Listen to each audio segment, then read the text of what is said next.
بسم الله الرحمن الرحیم. حضور همکاران محترم در جلسه امروز خیر مقدم میگیم، خوش آمدید. روز قبلی ما به ارتباط یک بحث تمهیدی روی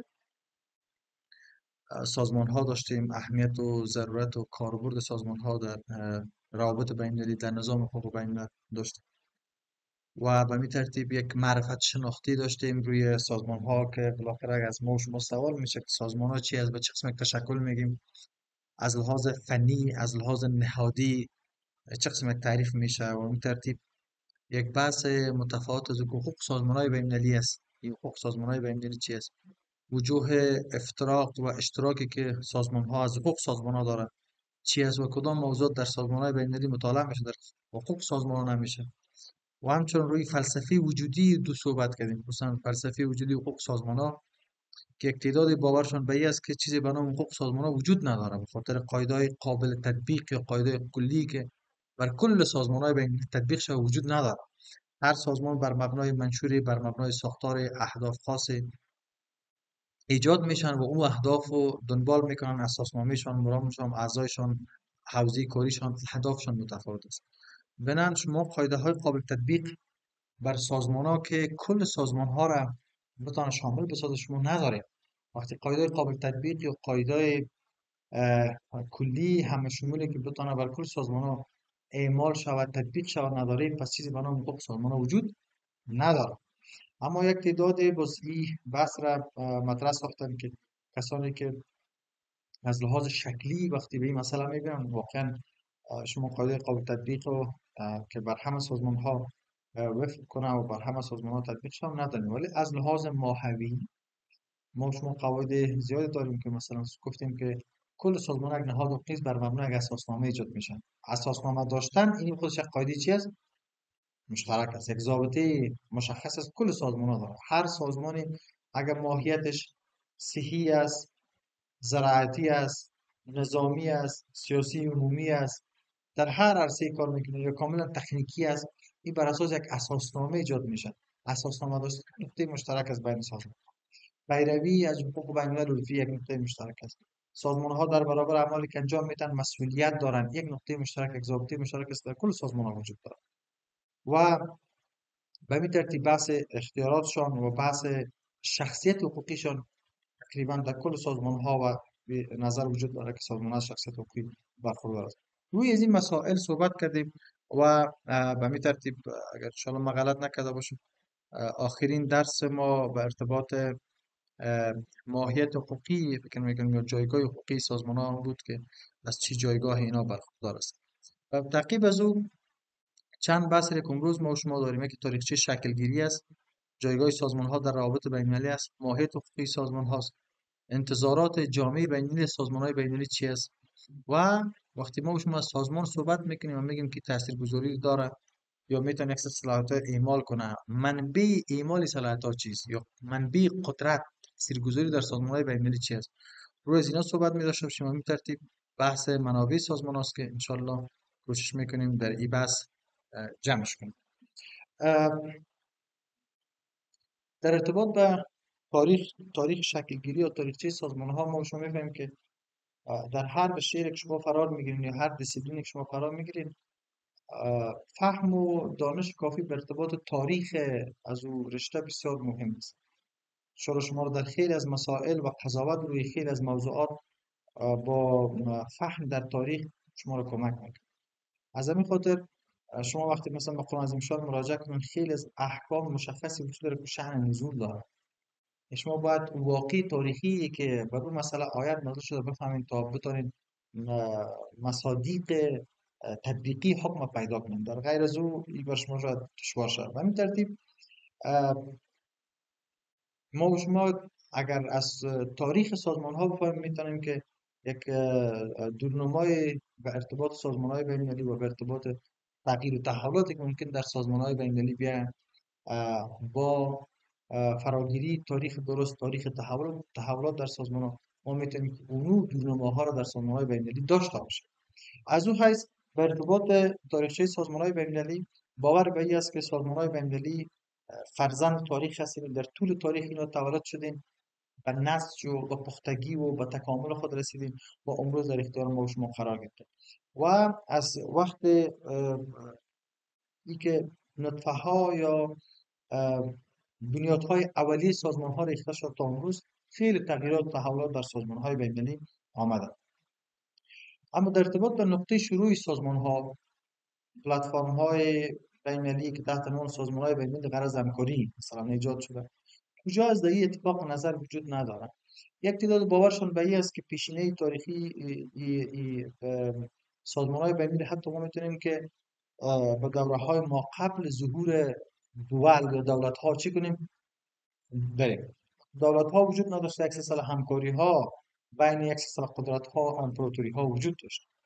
اما یک تعداد باورشون به این است، مثلا کسایی که به این باور است میگه در دوره های قبل از میلاد در عصر تمدن ها، دولت شهرها و قرون وسطا و حتی جوان مسیحی نهادهای همکاری وجود داشته که اون نهادها بین یک قدرت دو قدرت و چند قدرت کلش در حقیقت نمونه های از وجود سازمان هاست. امروز ما و شما به نام سازمان ها میشناسیم.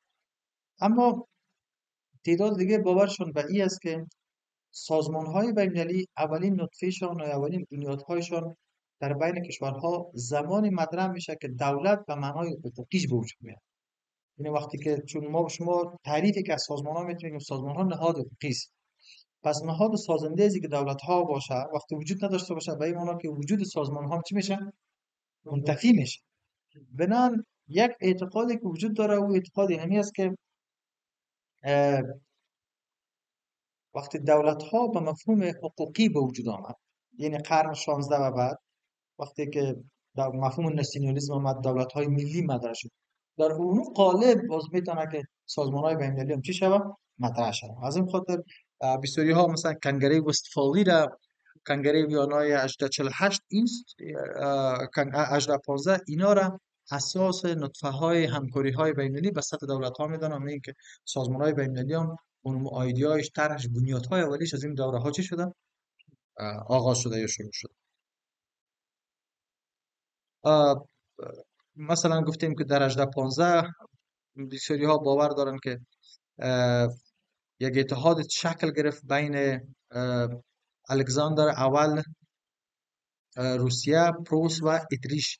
سه قدرتی بودن که در سال 1815 در 26 دسامبر اینها یک توافق کردند که توافق از را به نام اتحاد مقدس می‌دونن و اینها به ارتباط همکاری ها، مثلا بحث تعقیب مخالفینشان، عدم به رسمیت شناختن مرزهایی که بین امپراتوری ها وجود داشته اتفاق نظر کردند. اینمی اتحاد مقدسی که بین سه قدرت اونم وقت بوده، پروس، اتریش و روسیه، اینمی رو میگن اولین سیمای از سازمان های بین المللی است.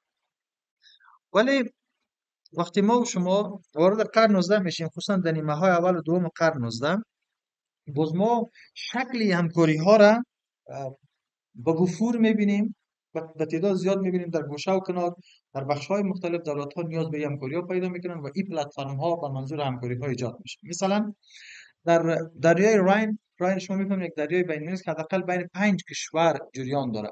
به منظور نظارت از روند استفاده از دریای راین، روند کشتیرانی، چگونگی متنفع شدن کشورهایی که دریای راین بین از اینا وجود داره، مثلا فرانسه هم، مثلا اتریش، بین از اینا یک سازمان ایجاد شد به نام کمیسیون مرکزی نظارت بر دریای راین.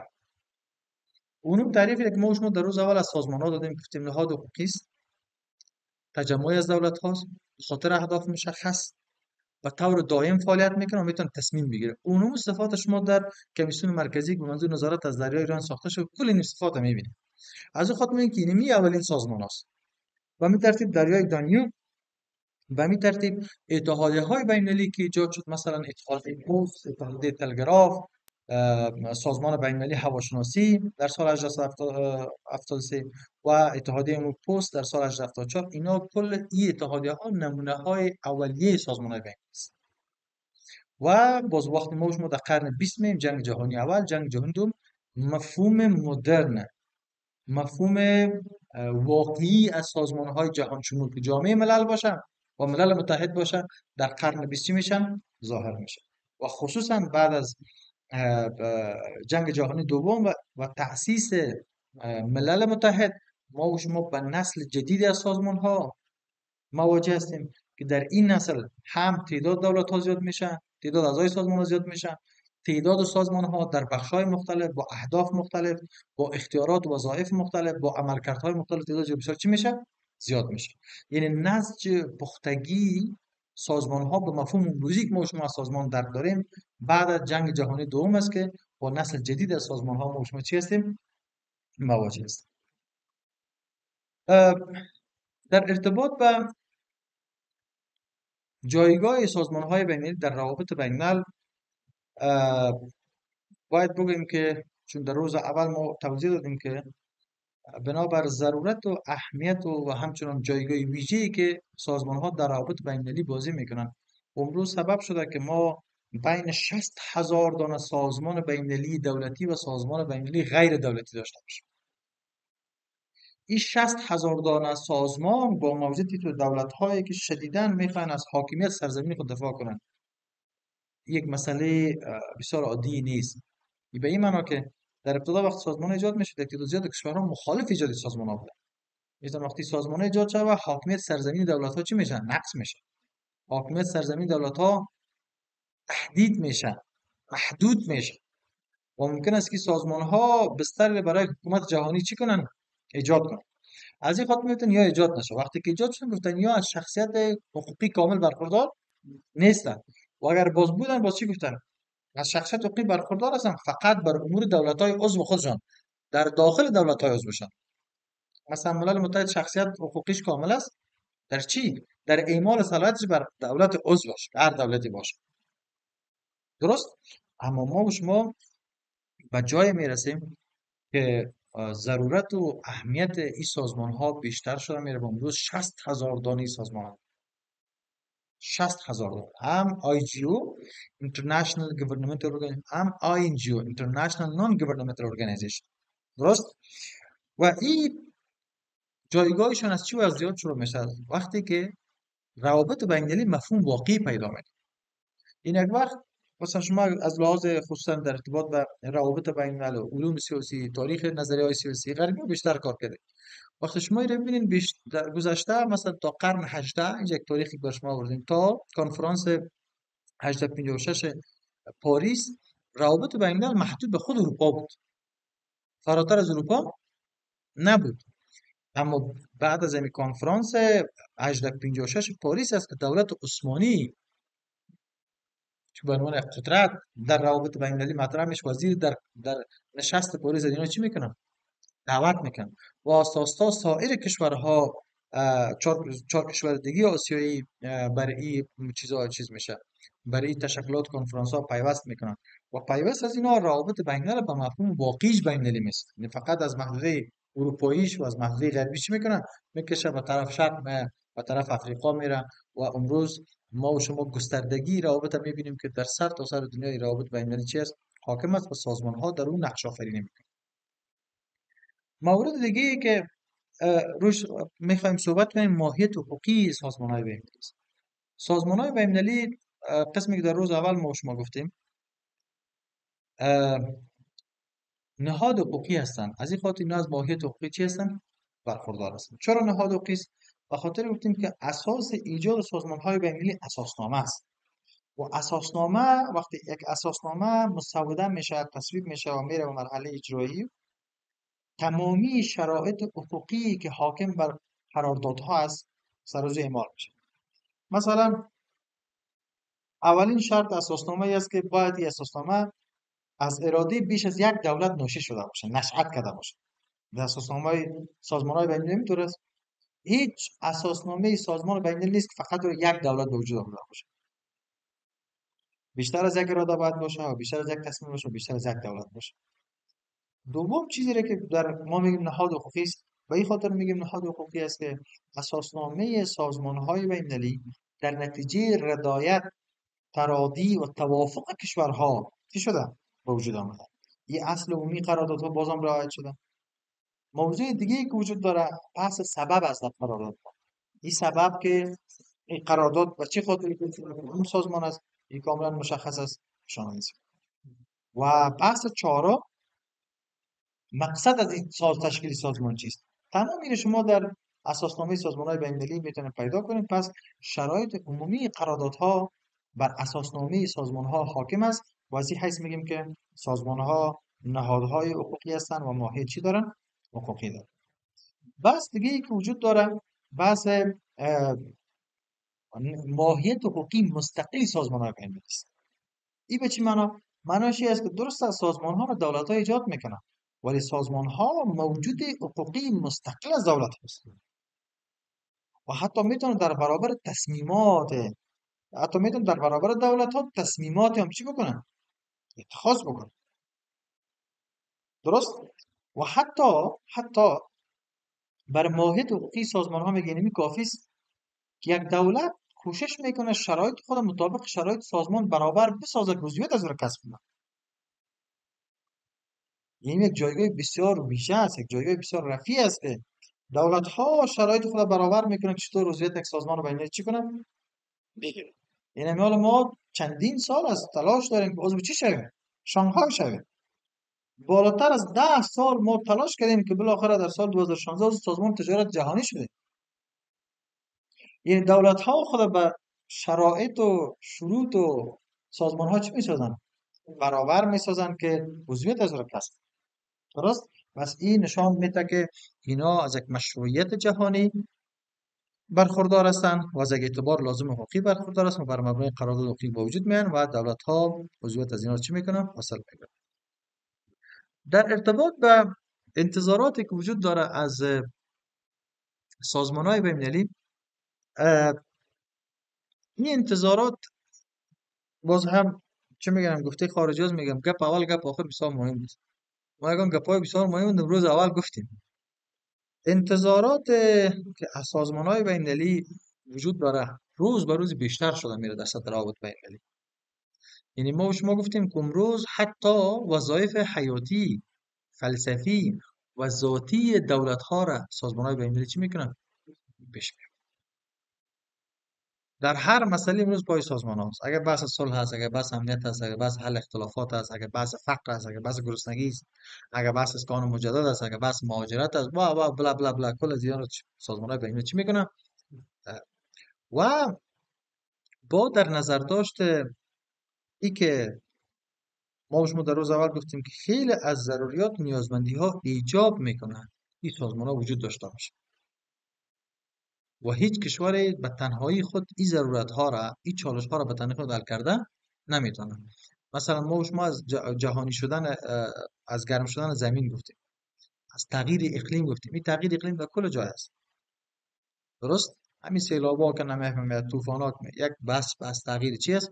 اقلیم است. امراض ساری و مهلکی که کل دنیا را بر شیره میشه. بحث خود تکنولوژی که شدیداً حتی فکر ما و شما را میخوانه. درست؟ و یک مضمون در ارتباط با مانجمنت ما تدریس میکنم. ما و شما فعلا در نسل هشتم سازمان است. این نسل هوشمند سازمان ها میگه. به این معنا که یک وقت یک سازمان اگه داره فقط به عنوان یک پلتفرم ازش استفاده میشه، ولی نه، امروز این پلتفرم فکر میکنه، تحلیل میکنه، ارزیابی میکنه. انگار شرکت میتا فیسبوک میخوانه که شما چی را خوش دارید، به چی علاقمندی دارید. حتی شما وقتی در یک ارتباط یک مسئله صحبت میکنین، وقتی فیسبوک تون باز میکنین اعلانات اونو میه. این به این معنی که تحلیل میکنه و سرچ انجین داره. بنان ما در این طور یک دوره، در این طور یک نسل سازمان ها چی داریم؟ قرار داریم. اینا فکر میکنن و اینا تحلیل میکنن. بنان از این حیث میگیم که همه روزه بنابر گسترش روابط، بنابر معضلات و مشکلاتی که وجود داره، انتظارات از سازمان‌های بین‌المللی به این ترتیب چی شده رفتن؟ بیشتر شده. و مورد بحث دیگه ما و شما منابع قدرت در سازمان‌های بین‌المللی است. این بحث را ما خاطر که قسم چون این جسارتشون شاید خیلی درست نباشه که ما همیشه یک طرفه گپ بزنیم. یه بحث بر شما واگذار میکنیم. به نظر شما سازمان های بین‌المللی برای اعمال صلاحیت خود، اختیارات خود و صورت فلسفی و بنیادی از کدام قدرت برخوردار است؟ یا پشتوانه قدرت سازمان ها در حقوق بین الملل یا در نظام بین المللی چیست؟ جهانگران یک فکر کنید یک گروه دیگه است که بینمی در ارتباط با خود سازمان های بین المللی، در ارتباط با فلسفه وجودی خیلی نظریات وجود مختلف وجود داره که متفاوت از این نگرش های مکتبای چیز است، سیاسی است.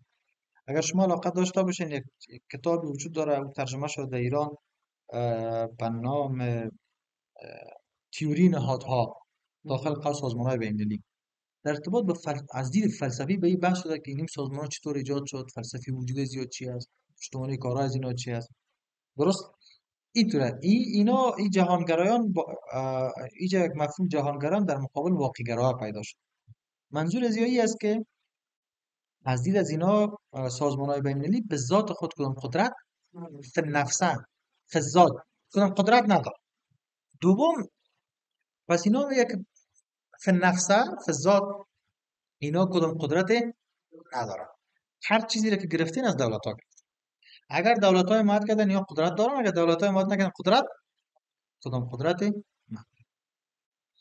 واقع‌گرا میگه نه، میگه شما اگر واقعیت ببینید، در واقعیت اینها درست است، میگه دولت ها یار ایجاد کردن، پشتوانه مالی و حقوقی از رو مطمئن دولت ها میکنه، ولی اینا ذات خود قدرت هایی داره. اینمی که در برابر یک دولت یا جمع از دولت ها تصمیم میگیره، اینمی تجلی اصلیشان است، قدرتشان است. اینمی که میگه شرایط خود مشخص ساخته که در این شرایط یک دولت خود برابر میکنه، بر جزئیات میتونه، اگر نمیده این قدرتشان است.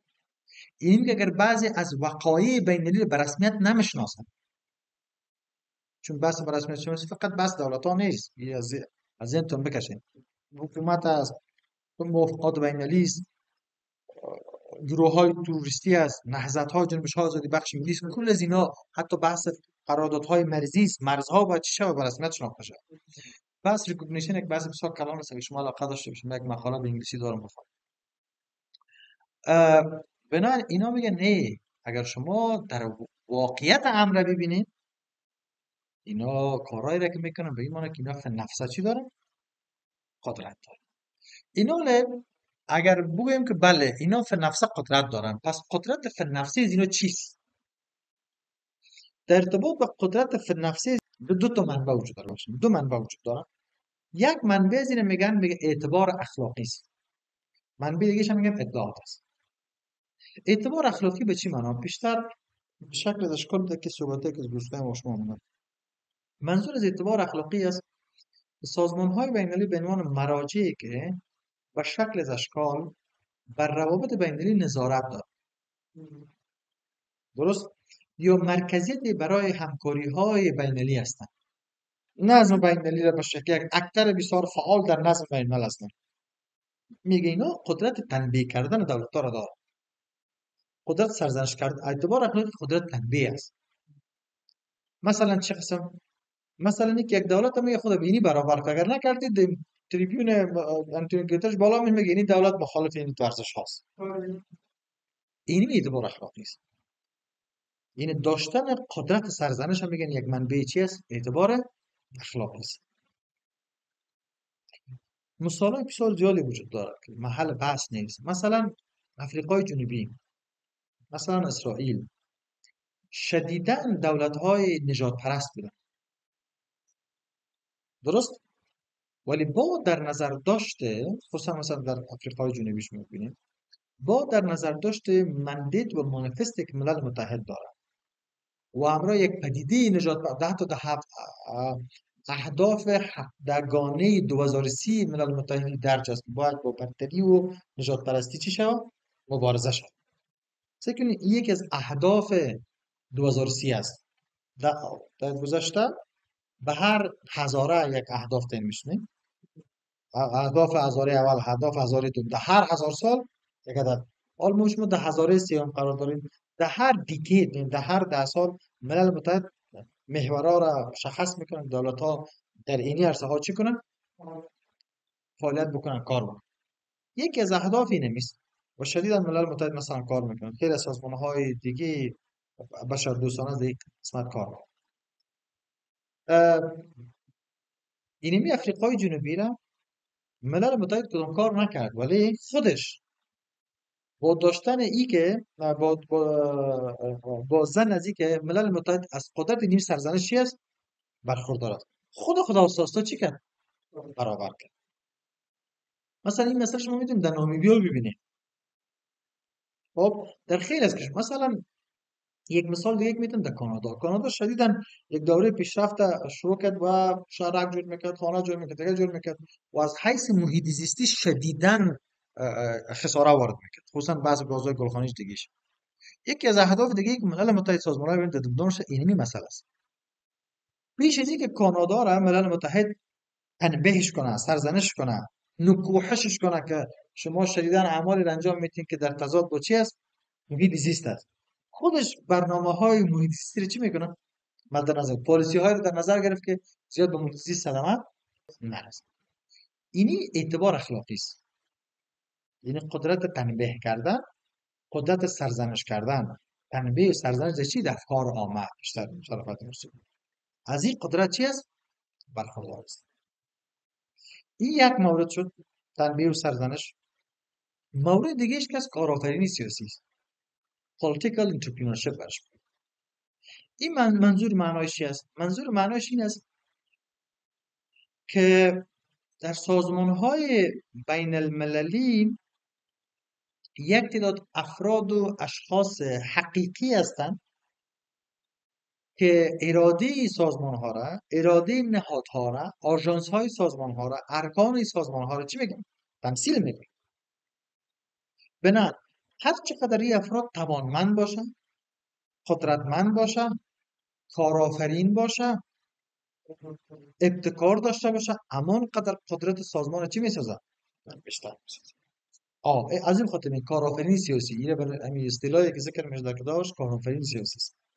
یعنی افرادی که دقیقاً در سازمان‌ها در بخش‌های مختلف کار میکنن، ابتکار، عملکرد، کارایی، مؤثریت، شایستگی های لازمی افراد میتونن در قدرت سازمان چی داشته باشن؟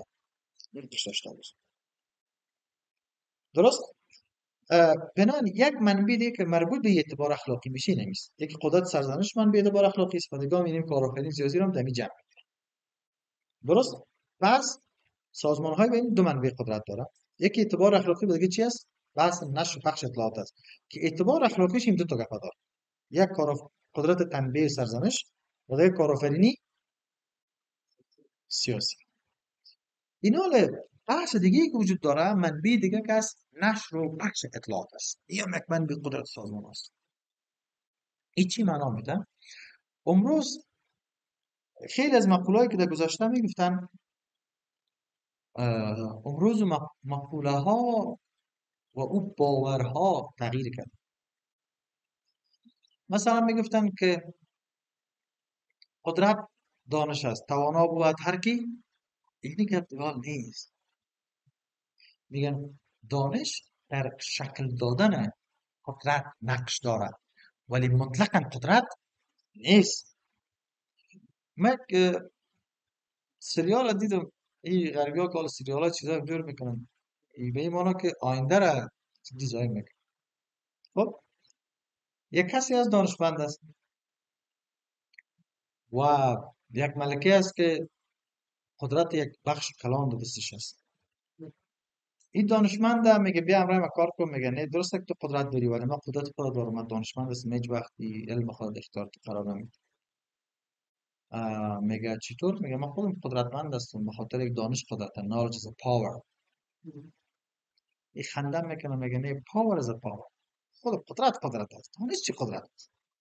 میگه نه knowledge is a power. یک چیز میکنه بازی ملکه هدایت میتونه به گرده میگه arrest him، یعنی بگیریم، kill him، بکشندش. شمشیران هم سر زیر بزنن و سرش هم میخواستن بزنن. این بیچاره خونش خشک شده. درست؟ این یک مسئله است. اینا در امی که وقتی ما میگیم که دانش قدرت است، میگیم که قدرت دانش قدرت شکل میده، سمت میده، سو میده ولی خودش به محض خود مطلقاً قدرت نیست. امروز یک مؤلفه شناختی قدرت اجزای اطلاعات است. چی است؟ اطلاعات است. قدرت در جای است که اطلاعات زیاد باشه. از همین خاطر امیال اگه مهارت هم مثال بودیم، بودجه استخبارات امیال به ما معلوم نیست که چقدر، مطمئن شاید برابر 5 6 تا وزارت خانه باشه. چرا که اونا در جستجوی است که اطلاعات پیدا، این در کل دنیاست. در موساد هم است، در آیسای هم است، نمی‌فهم در راه هم است، در ام آی 6 هم است، در سی آی ای هم است، در کل جای نمیست. هر جایی که اطلاعات باشه اونجا قدرت است. حالا اگه متوجه باشین همین جرایم سایبری که میگن این کلش این نیست که اطلاعات دوستی کو. متوجه شدین؟ چقدر وقت پیش در دوره جمهوریت بود یک تیاری بی پیلوت ایرانی ها پاهان کردن و هدفشون چی بود؟ چقدر سر و زحمت کشیدن که از اون اطلاعات بگیرن که چی هست، چی جور شده. این خود اطلاعات قدرت است. اینا یک منبع دیگره قدرت سازمان های بین‌المللی است که نشر، پخش و کنترل اطلاعات در اختیار سازمان است. مثلا اینمی ملل متحد 22 آژانس تخصصی داره. مثلا میگم اوچاوا برش میگیم، یونیسیار میگیم، آی او ام برش میگیم، یونما میگیم، یون دی پی میگیم، نمیفهم یونیسیار میگیم ها. نه او مربوط جایزه مربوط آلمان میشه. همین دیگهش مثلا فاو میگیم، نه فود اند اگریکالچر ارگانایزیشن. این 22 رکن تخصصی ملل متحد که در عرصه‌های مختلف فعالیت میکنن، اینا میگن نقش جامعه معرفتی را داره. جامعه معرفتی چی است؟ میگه یک حلقه ای که میشینن تا چیز کار میکنن و او رو پخش و نشر میکنن. سازمان های بین‌المللی به شمول ملل متحد و سایر سازمان های وجود دارن، اینا هم اطلاعات اختیارشون، هم اطلاعات میتونن ایجاد کنن. این اطلاعات چی هست؟ استاندارد هاست، قواعد هست، قواعد میتونن ایجاد کنن. مثلا میال امارات اگر از سر تا سر دنیا اگر فریاد بزنه که اینطور یک تهدید است، از این تهدید جلوگیری کنین، اگر جلوگیری نکنین تلال میشه، کس تخصیصی نیست. هر دولتی به تنهایی خود این چیغه بزنه زیاد تاثیر نداره، چرا که اطلاعاتی که از اینا نشر میشه، پخش میشه، اعتبار نداره. ولی اگر این کار از تریبیون ملل متحد باشه، بسیار توجه جهانی به وجود میشه، جلب میشه. پس ایجاد اطلاعات، کنترل اطلاعات، نشر اطلاعات، اطلاعات یکی از منابع قدرت سازمان‌های بین‌المللی چی میکنه؟ تشکیل میده. مثلا ببینید شما این نهادهای تخصصی در هر نقطه دنیا که هستن، یا درست است که فعالیت میکنن، کار میکنن، ولی از هر چیز گزارش دارن. درست بر مبنای اون گزارش هاست که اینا تصمیم‌های کلان در وسط دنیا گرفته میشه. مثلا در ارتباط به مهاجرت، یونیسیار، آی او ام دو بخش کار میکنن. اینها مطالعه دارن، تحلیل دارن، میبینن گراف چقدر پایان رفت، بالا رفت، انچه چی است، ریسورس چی است، کدام کشورها مهاجرخیز است، در کجا کمک شوند، چه قسم به این مسئله چی بدن، پایان بدن. ایزای این کلش اطلاعات است، این کلش معلومات است. اولویت های دنیا و سیاست های دنیا رو این گپا چی میکنن؟ شکل میده یا تشکیل میده. بنابراین این دو منبع، یک اعتبار اخلاقی، دو نشر پخش اطلاعات، اینا منابع ذاتی قدرت یا منبع ذاتی تاثیرگذاری سازمان ها در روابط بین است که اعتبار اخلاقیش دو چیز است: قدرت سرزنش کردن و کارآفرینی سیاسی. و نشر پخش اطلاعاتشون به این معنی که جامعه معرفتی ایجاد میشه و از طریق این کاتگوری افراد کار میکنن، هم اطلاعات به وجود میاد، هم میتونه اگه نشر شود، پخش شود، تاثیر پیدا کنه. درست؟ اینا بحث داشتیم در ارتباط با منابع قدرت سازمان های بین المللی. و برای امروز آخرین درس ما و شما به ارتباط منابع حقوق سازمان های بین المللی است. منابع حقوقی سازمان ها، یکی ما منابع قدرت داشتیم، یکی ما منابع چی داریم؟ حقوقش. وقتی حقوق سازمان های بین المللی بحث میشه، از کجا گرفته شد؟ مبانی که از مبانی فلسفه وجودی یا غایت نهایی یک شهر یا پدیده، یک شهر یا پدیده، چرا میشه ایجاد شده؟ هدف و مقصد از ایجاد چیست؟ درست؟ مبادی مبدأ است. شروع آغاز یک شی یا پدیده رو میگیم که مبدأش کجاست. منبع و منابع که است از عوامل یا فاکتورهای سازنده فیزیکی یک شی است. ظاهرا یک شی فیزیکا یک شی از چی به وجود آمده؟ این معنی است. مثلا آدمیزاد، انسان، درست؟ آدمیزاد از انسان مبنای ما و شما چی است؟ عبادت و عمرت است. و ما خلقت الجن والانس الا چرا پیدا شد؟ فلسفی وجودتان و غایت نهایی غایت و کدام مقصد شما پیدا شد؟ واسه میگن بسیار واضح عبادت است. باید یک کار دیگه که عمران آبادانی چی است؟ زمین. این مقصد باشه. میم سر مبادی ما مبدی ما و شما شروع آدمیزاد از چی است؟ آدم علیه السلام و بیبی حوا، یا میگن از حضرت چی هستیم؟ نوح علیه السلام. نفس ما ممکن چون یک دور رفتیم به خلاص کنیم دنیا را چیز گرفتیم، آب گرفتیم ما از و منبع ما و شما چی است؟ ظاهرا ما و شما چی ساخته شدیم؟ از مزدوج شدن یا ازدواج پدر و ظاهرا بازی جور شد. درست؟ حال بحث مستوی چیه؟ بحث مستوی وقتی ما شما میم سر منابع به این معنی نیست که منابع حقوق سازمان ها چی هست؟ یعنی فلسفه وجودی سازمان ها چیه؟ چرا سازمان ها میخوانیم؟ چرا به وجود آمده؟ یا نمیگیم. وقتی ما و شما از منابع میگیم منظور مبادی نیست که شروع سازمان ها از چی شدن. وقتی ما شما میگیم منابع یه منظور ما این است که عوامل و فاکتورهایی که موضوعات مورد بحث سازمان ها از اون گرفته شدن ساخته شدن اونا کدام است؟ درست؟ پس اینجا وقتی ما شما سر منابع گپ میزنیم اون از ما عواملی که به صورت فیزیکی یک شی به وجود آمده از اون ما شما رو میگیم چی است؟ منابع. اینا در ارتباط به منابع تعریف های مختلف وجود دارد. یک تعریفی که وجود دارد میگه منابع است. میگه اگر شما سیستم حقوقی یا نظام حقوقی کشور یک درخت تشبیه کنید. یک درخت، درست؟ یک درخت است. شاخه و برگ سمن، درست؟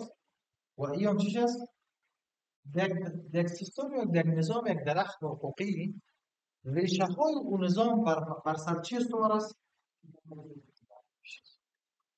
این شاخه و برگش هستی چی است؟ اصول هاست، قواعد است، مقرره هاست و چیزایی است. پس نظام حقوقی یک کشور بر مبنای چی استوار است؟ مثلا میگم از ما سوال کنم که منابع حقوق افغانستان چیست؟ منابع حقوق افغانستان اول حقوق اسلام است. حقوق چی است؟ وقتی شما در حقوق اسلام می‌بینید کل چیز شامل است. قرآن شامل است، حدیث شامل است، اجماع شامل است، قیاس شامل. این هم منابع هستند، منابع فرعی. 8 منبع فرعی ما شما داریم. استصحاب، سد ذرایع، مصالح مرسله، درست؟ اقوال شرایط من قبل ما اینا کلش شامل است. حقوق اسلام.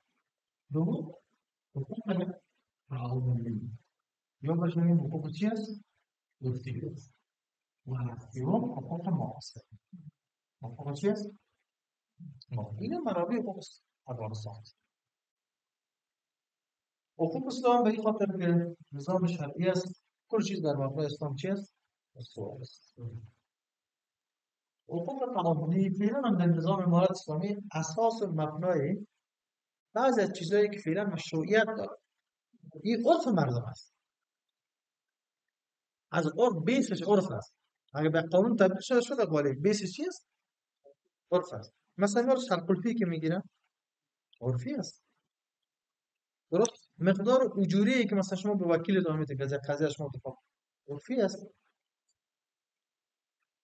مثلا یک دلال باورش از لحاظ تجارتی میگیم، یک نمونه رو برای نشون میدیم، موبایل هم میخریم 1000 تا از این مطابق این نمونه دلال موبایل ها رو باید برای ما بیاره. یعنی اعتبار دادن به نمونه دلال این کجا شده؟ بس عرف شد. بس ها تا مسائل دیگه ای که ما برش داریم.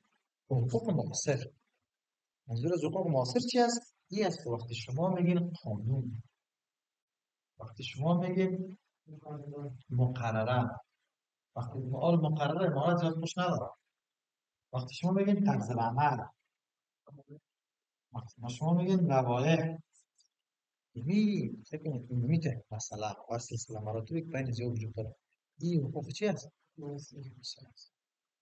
در غیر از عالی‌ترین قرآن چیز است؟ عالی‌ترین قانون کی است؟ منظم شانه. از اون خاطر از روایت صحیح قرآن میگه شما اختلاف کردین اول به کتاب الله مراجعه، ولی ما شما اول به چی مراجعه میکنیم؟ خاطر که هر کس مجتهد مفتی نیست که به خاطر حل مشکل خود از قرآن چی کنه؟ استخراج کنه. پس این تو وقتی ما به قرآن مراجعه میکنیم به این معنی که ما از حقوق عرفی ببخشید از حقوق معاصر چی کردیم؟ استفاده کردیم. درست؟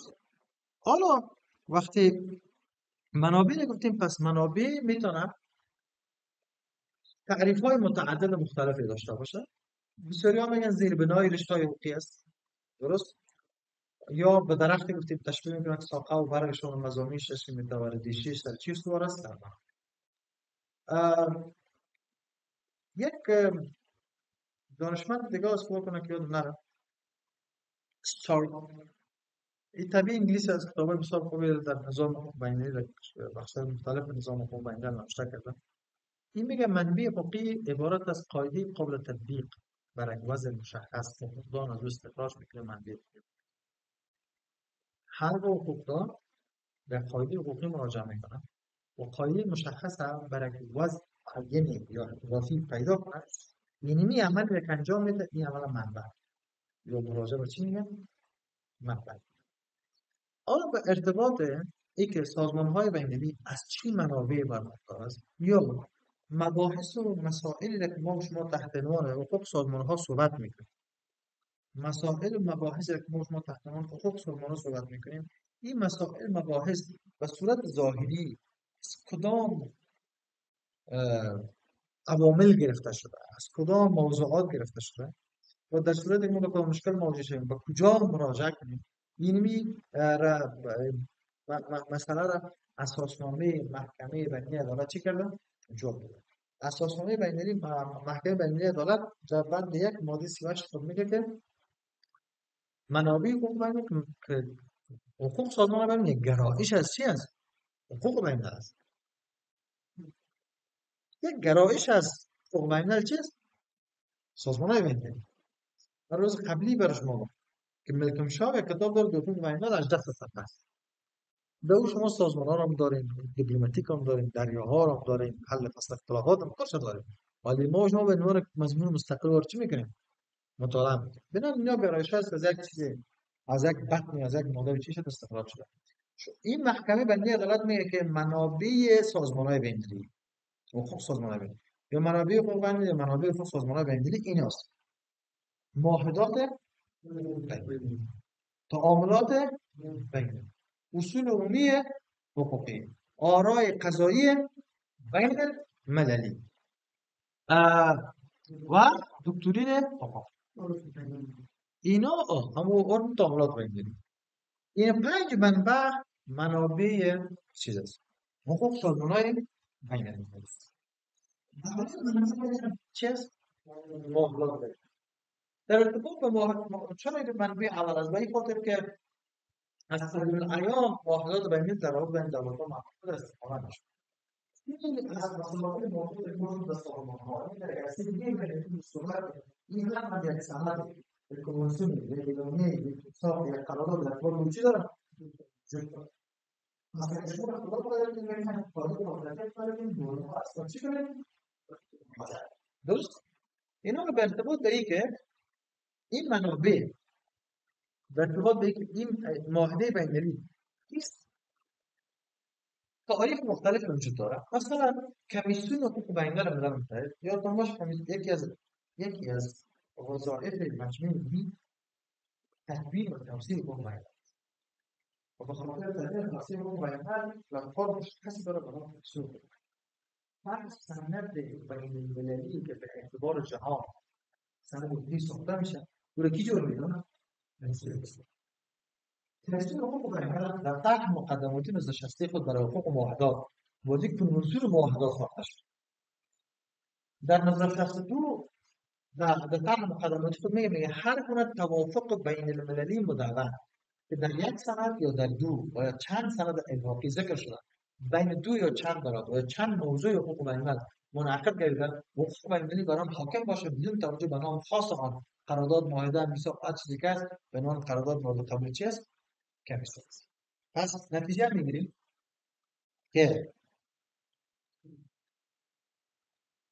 معاهده بین‌المللی اول توافق است چی است توافق به زور کدام چیزی به وجود نمیاد باید حداقل رضایت تراضی و تعاطی دو تا اراده چی باشن دوم انزیم مدون است نوشته شده است اگر کتبی است written است اورال نیست درست written است written باید باشه دیگه این که میتونه در یک سند باشه دو یا چند سند باشه مثلا افغانستان توپین افغانستان پاکستان ترکمنستان و ایندیا قرارداد توپین میتونه در یک کتاب نوشته شود در مجلد جلو بعد چهار تا چه شود تقسیم شود روی که 4 نسخهش از اعتبار اقسام برخوردار است یا این میتونه که 3 نسخه جداگانه چی شود ترتیب شود میتونه که بین دو دولت یا چند موضوع حقوق بین‌الملل یکی ما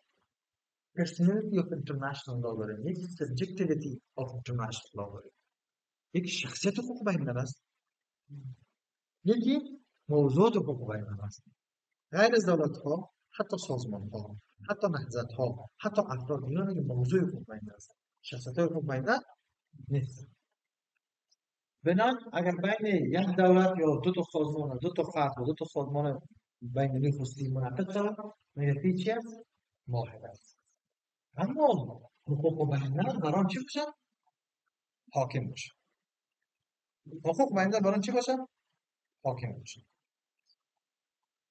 ما شما وقت نداریم که کمی عملیات از روی صحبت می‌کنیم ما شما قرارداد بین‌المللی هم میتونیم داشته باشیم ولی حقوق بین‌الملل حاکم نباشه مثلا چند کشور با هم توافق میکنن سر کشور دیگه چی کنن تجاوز کنن این قرارداد بین‌المللی نیست چند کشور با هم توافق میکنن که تجارت مواد مخدره این قرارداد بین‌المللی نیست چون تابع حقوق بین‌الملل حقوق بین‌الملل حاکم نیست درست یا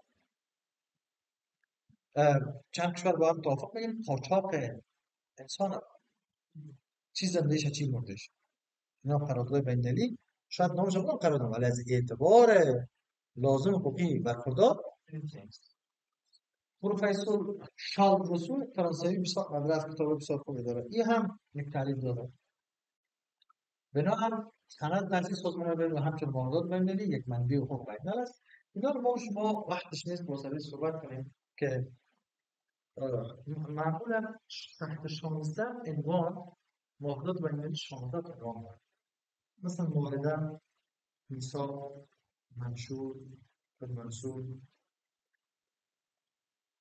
قرارداد پیمان اگریمنت تریتیز تبادل یادداشت تفاهم پروتکل درست اعلامیه و چیزایی دیگه وجود داره از دو اینا خوش نظرم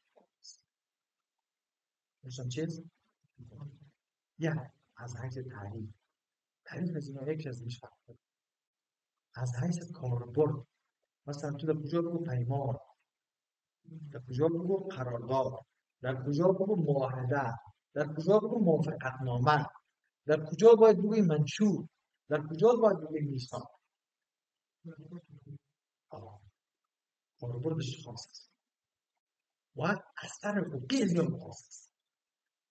بحثی از پیمان، معاهده، موافقتنامه، میثاق، منشور، پروتکل، تبادل یادداشت، اینا هر کدامشان حق دارن، کاربرد خاص دارن، اثرات خاص دارن و بحث بسیار مهم است که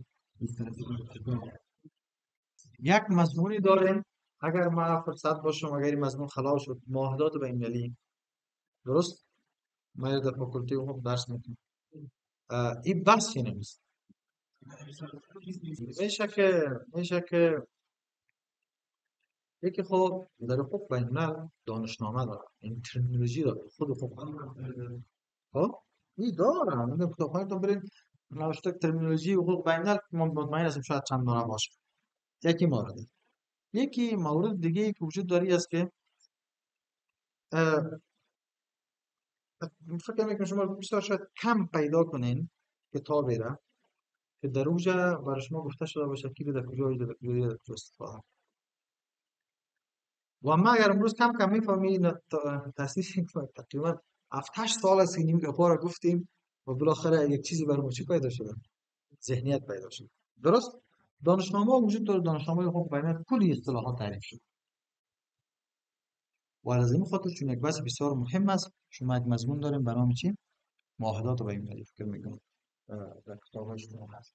تعاملات بین‌المللی اساس قبل از اینکه دولت‌ها بیاید یا مثلا بحث مدون‌سازی دولت‌ها بیاید، تا عرف بین‌المللی بوده. رویه‌های بین‌المللی، مثلا نمایندگان دیپلماتیک از یک کشور به کشور دیگه میره، برخورد خوب هم رایشان میشه. چی داره که مسئولیت داره. حتی نماینده مسلمه که از پیامبر اسلام میگه به دین اسلام بیا، پیامبر اسلام میگه اگر مگر این نمی بود که خون قاصد ریخته نمیشه، خون تو رو با شمشیر خودم میگفتم. خب ببین در صدر اسلامی گپ بوده، قبل از اسلامی بوده، همیش کجا شده؟ میگفت بوده که قاصد نماینده پای دیپلمات باید چی باشه؟ سون باشه. این هم یک منبع. اصول عمومی حقوق این هم یک منبع است. این مواردی است که اصول جهانشمول از اصول غیر جهانشمول. آرای قضایی، فیصله هایی که مثلا محکمه بین‌المللی عدالت کرده، درست؟ International Court for Justice، برش ICJ برش میگن. محکمه حقوق بشر اروپایی و ده ها تا مثلا اکسید یک محکمه دیگه است. ده ها تا محاکم به سطح بین‌المللی وجود داره، مثلا OIC محکمه وجود داره، در اتحادیه افریقا محکمه وجود داره. یعنی محاکم بین‌المللی که بر ارتباط قضیه فیصله کرده باشن، استناد از اون قضیه بر قضاهای مشابه دیگه یک منبع میتونه چه شود؟ استفاده شود. و دکترین نقطه آرای نظریات دانشمندان هم یک منبع میتونه استفاده شود، ولی هر کسی نمیتونه. بعضی قیدگیر هستن، مثلا میگه ما ممکنه درست است که ما 7 سالی مضمون درس دادیم، ولی نظر من دکترین حقوقی نیست. بسیاری کسا میگه که باورشون به دکترین حقوقی توسط مراجع حقوقی صادر میشه، انجمن حقوق بین‌الملل، کمیسیون حقوق بین‌الملل، درست؟ اینطور مراجع میتونن دکترین حقوقی، اما افراد اشخاص هم میتونن که چی کنن؟ دکترین. خیر سلامت باشین، خسته نباشین.